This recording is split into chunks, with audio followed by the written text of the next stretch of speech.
ஒரு பொருளை வாங்கும்போது இருக்கிற அந்த ஒரு எழுச்சி, ஒரு பரபரப்பு அப்படின்றது நீங்கள் அதை பயன்படுத்தும் போதும் இருக்கணும். அது மாதிரி 126 டேஸ் கோர்ஸ் வந்து நிறைய பேர் வாங்கினீங்க. ஹோப்ஃபுல்லி கரெக்டாக ஃபாலோ பண்ணுறீங்கன்னு நினைக்கிறேன். அந்த கோர்ஸை நான் போஸ்ட் பண்ணி ஒரு 10 டேஸ் கூட ஆகலை, நிறைய ரெஸ்பான்ஸ், நல்ல ஒரு ஃபீட்பேக் இருக்குது. இது வரைக்கும் ஃபாலோ பண்ணுறவங்களுக்கு அது ரொம்ப சுலபமாக ஃபாலோ பண்ண முடியுதுன்னு சொன்னாங்க. இன்னும் சில பேர் வந்து சில கேள்விகள் கேட்டிருந்தீங்க. அந்த கேள்விகளுக்கான பதிலை வந்து இந்த வீடியோட முடிவில் நீங்கள் தெரிஞ்சுப்பீங்க. ஸோ ஏன் வந்து ஃபாலோ பண்ணுறீங்களா அப்படின்னு கேட்குறேன்னா, கிட்டத்தட்ட ஒரு 2 வருஷம் 2.5 வருஷமாக அந்த சேனல் ரன் ஆகிட்டுருக்கு. இன்னும் சில பேர் வந்து இன்னும் நிறையா கேள்விகள் கேட்குறீங்க, இன்னும் நிறையா விஷயங்களுக்கு குழப்பங்கள் இருக்கிறதா சொல்கிறீங்க. இது எல்லாம் சார்ட் அவுட் பண்ணுறதுக்காக தான், நீங்களே ஃபாலோ பண்ணிக்கிறதுக்காக. ஏன்னா ஒவ்வொரு தடவையும் என்கிட்ட நீங்கள் வந்தால் ரெஸ்பான்ஸ் கிடைக்குமான்னு சொல்ல முடியாது. ஸோ நீங்களே ஃபாலோ பண்ணிக்கிறதுக்காக தான் ஒரு complete end to end course ஒன்று ஸ்ட்ரக்சர் பண்ணேன். இந்த 126 டேஸில் என்ன நீங்கள் புரிஞ்சுப்பீங்க அப்படின்னா, இந்த வாழ்க்கை வந்து எவ்வளோ சுலபமானது, நம்ம வாழ்க்கையை எவ்வளோ எளிதாக மாற்றிட முடியும் அப்படின்றத புரிஞ்சுப்பீங்க. இந்த பயிற்சியோட ஒரு முக்கியமான விஷயம் என்னென்னா, ஈர்ப்பு விதிக்கு நான் ரொம்ப புதுசு, எனக்கு இதை பற்றி அவ்வளோ ஐடியா இல்லை அப்படின்றவங்க கூட இதை சும்மா எடுத்து அதில் சொன்ன விஷயங்களை கண்மூடித்தனமாக ஃபாலோ பண்ணால் கூட மாற்றங்கள் தெரியும். அப்படி இருக்கிறப்போ இது நிறையா நாள் நீங்கள் பயிற்சி செஞ்சுருக்கீங்க, ஒரு ஸ்ட்ரக்சர்டாக வரல ஏன் அப்படின்ற கேள்வி இருந்தால், நான் உங்களுக்கு அதில் நிறைய டூஸ் அண்ட் டோன்ட்ஸ் கொடுத்துருக்கேன். அதாவது எதெல்லாம் நீங்கள் தவிர்க்கணும், அது எவ்வளோ ஃபேஸில் தவிர்த்துட்டு வரதுன்னு கூட அதில் எக்ஸ்பிளைன் பண்ணியிருக்கேன். ஸோ அதை ஃபாலோ பண்ணிங்கனாவே கண்டிப்பாக நிறைய மாற்றங்கள் நீங்கள் பார்க்க ஆரம்பிப்பீங்க. ஸோ எனக்கு நீங்கள் வாங்கினது ரொம்ப ரொம்ப சந்தோஷம். ஆனால் நீங்கள் அதை பயன்படுத்தணுன்றது ரொம்ப ரொம்ப முக்கியமான விஷயம். என்ன காரணம்னா, இதை நான் ப்ரிப்பேர் பண்ணதை விட நீங்கள் வாங்கினதை விட ரொம்ப முக்கியமானது அதை தொடர்ந்து பயன்படுத்தி அதில் இருக்கிற மாற்றங்களை புரிஞ்சுக்கிறது தான். ஏன்னா எண்ணங்கள் சார்ந்த பயிற்சிகள் எதுவுமே தானாக அதை நம்ம வந்து புரிஞ்சுக்கிட்டோம் அப்படிங்கிறனால மாற்றங்களை காமிக்காது. அதை நம்ம வாழ்க்கையில் முயற்சி செய்கிறப்போ அதை கொஞ்சம் கொஞ்சமாக நீங்கள் அதை வந்து அனுபவமாக உணர ஆரம்பிப்பீங்க. அந்த மாதிரி ஒரு அனுபவம் தான் நீங்கள் வந்து தொடர்ச்சியாக இந்த எண்ணங்களை வச்சுக்கிறதுக்கு உங்களை வந்து உதவி செய்யுது. நிறைய பேர் கோர்ஸ் வாங்கி அடுத்தவங்களுக்கு கிஃப்ட் பண்ணதாக சொன்னீங்க, நல்ல விஷயம். அதே மாதிரி அந்த கோர்ஸை நீங்களும் பயன்படுத்துங்க.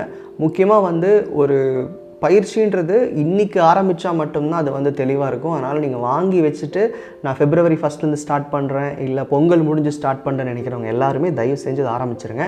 தள்ளி போட்டிங்கன்னா ஒரு விஷயத்தை வந்து உங்களால் செய்ய முடியாது. சில பேர் வந்து கேள்விகள் கேட்டிருந்தீங்க, அந்த கேள்விகளுக்கான பதிலும் இப்போ நான் சொல்லிடுறேன். அதில் நீங்கள் கேட்ட முதல் கேள்வி என்னென்னா, இதை வந்து நியூ இயரில் தான் ஸ்டார்ட் பண்ணுமா அப்படின்னு. இது வந்து டேட் பேஸ் பண்ண கோர்ஸ் இல்லை, நீங்கள் எப்போ வேணாலும் ஆரம்பிக்கலாம். அன்னையிலேருந்து 126 நாட்கள் ஃபாலோ பண்ண வேண்டிய பயிற்சி. ஸோ வந்து நான் நியூ இயர்க்கு ரிலீஸ் பண்ணேன் அப்படின்றக்காக நிறைய பேர் அப்படி புரிஞ்சிட்டிங்கன்னு நினைக்கிறேன். இப்போ கூட அந்த கோர்ஸ் வாங்கி நீங்கள் பயன்படுத்த முடியும்.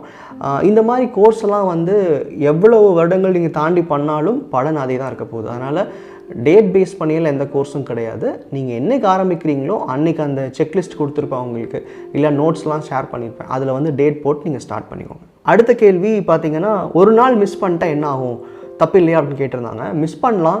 அதாவது என்னால் வந்து தவிர்க்க முடியாத ஒரு சூழ்நிலை, என்னால் அதை பண்ண முடியல ஒரு நாள் அப்படின்னா, அந்த 126 டேஸில் ஒரு நாள் போயிருமே அப்படின்னு நினைக்க வேணாம்.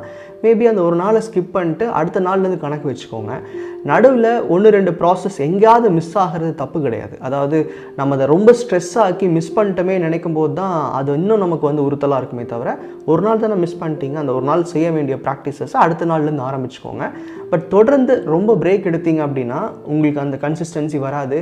அந்த எண்ணங்கள் மாறுறதுக்கான வாய்ப்பு எப்போனா, நீங்கள் தொடர்ச்சியாக ஒரு நோக்கத்துக்காக நகர்ந்து போகும்போது தான். அதனால் கொஞ்சம் மிஸ் பண்ணாமல் பண்ணுங்கள். ஒரு நாள் அப்படின்றதோ இல்லை ஒரு ப்ராசஸ் மிஸ் பண்ணுறதோ தவறு இல்லை. ஆனால் இதில் மிஸ் பண்ணக்கூடாத விஷயம் என்னென்னா, இப்போது நீங்கள் எழுத முடியாமல் போகிறது நியாயமான விஷயம், இல்லை ஏதாவது ஒரு அஃபர்மேஷன் கேட்க முடியாமல் போகிறது கூட நியாயமான விஷயம்னு சொல்லிடலாம். பட் நீங்கள் செய்யக்கூடாதுன்னு சில விஷயங்கள் சொல்லியிருக்கேன். அதை நீங்கள் தவறுதலாக செஞ்சிட்டிங்க அப்படின்னா கண்டிப்பாக அது வந்து எக்ஸப்ஷனில் வராது. ஸோ அந்த மாதிரி எந்த தவறுகளும் இந்த பயிற்சியில் வராமல் பார்த்துக்கோங்க. ஏன்னா இது எண்ணங்கள் சார்ந்தது. திரும்ப திரும்ப ஸ்ட்ரெஸ் பண்ணுறேன். நீங்கள் நினைக்கிற மாதிரி ஒன்றை பார்த்தேன், புரிஞ்சுக்கிட்டேன், எனக்கு ஏன் நடக்கலை நீங்கள் கேட்கக்கூடாது. அதை பார்த்து புரிஞ்சு அதை உங்கள் வாழ்க்கையில் நீங்கள் அனுபவிச்சிருந்தால் மட்டும்தான் நீங்கள் இதில் கேள்வியே கேட்க முடியும். ஏன்னா அந்தளவுக்கு ரொம்ப தெளிவான ப்ராசஸ் இது. வெறும் பயிற்சிகளை மட்டுமே ஃபாலோ பண்ணிவிட்டு இதில் சொன்ன விஷயங்களை டிட்டோ காப்பி பண்ணிங்கன்னா கூட கண்டிப்பாக ஒரு 70 to 80% சேஞ்சஸ் லைஃப்பில் வந்துடும்.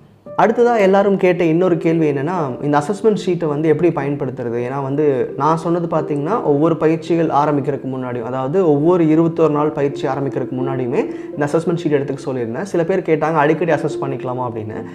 இப்போது இந்த மாற்றங்களை வந்து நீங்கள் தொடர்ந்து ஒரு பயிற்சியில் இருக்கும்போது ஒவ்வொரு மைல்ஸ்டோன் வச்சுட்டு செக் பண்ணுங்கள். ஏன்னா அடிக்கடி செக் பண்ணுறதுல எந்த ஒரு பயனும் கிடையாது. ஏன்னா கேள்விகள் உங்களுக்கு ரொம்ப புரிஞ்சிருச்சு அப்படின்னா நீங்கள் வந்து எப்பவுமே சேஃபாக தான் டிக் பண்ணுவீங்க. அப்படி இல்லாமல் இந்த பயிற்சி ஆரம்பிக்கும் போது நீங்கள் அசஸ் பண்ணுறீங்க ஒரு தடவை, அப்புறம் ஒவ்வொரு அந்த கேப் வரும், அதாவது 21 டேஸ்க்கு ஒன்ஸ் அந்த அடுத்த கோர்ஸ் எடுப்பீங்க இல்லையா, அப்போல்லாம் நீங்கள் வந்து அதை செக் பண்ணிக்கலாம்.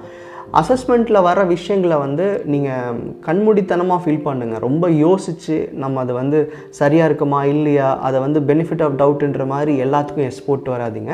உண்மையிலேயே உங்களுக்கு வந்து அந்த உணர்வு இருந்து நான் கேட்குற கேள்விக்கு ஆமாம்னு தோணுச்சுன்னா தான் எஸ், இல்லாட்டி நோ, இல்லாட்டி மேபின்னு கொடுத்துருப்பேன்.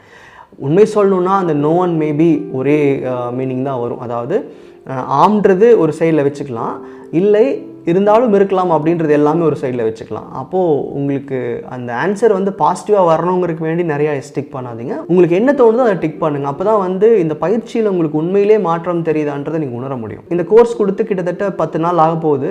முடிஞ்ச அளவுக்கு தொடர்ந்து பண்ணியிருப்பீங்க நம்புகிறேன். பட் இனிமேலாவது ஒரு நாள் கூட விடாமல் இந்த பயிற்சிகளை செய்யுங்க. இன்னொரு டவுட் நிறைய பேர் என்ன கேட்டிங்க அப்படின்னா, இந்த கோர்ஸோட ஃபீ வந்து ஒவ்வொரு 21 டேஸ்க்கும் பே பண்ணுமான்னு கேட்டிருந்தீங்க. கிடையாது.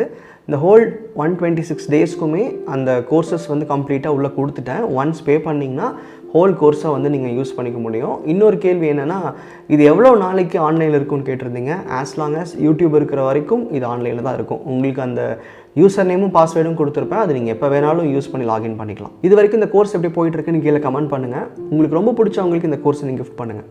நன்றி.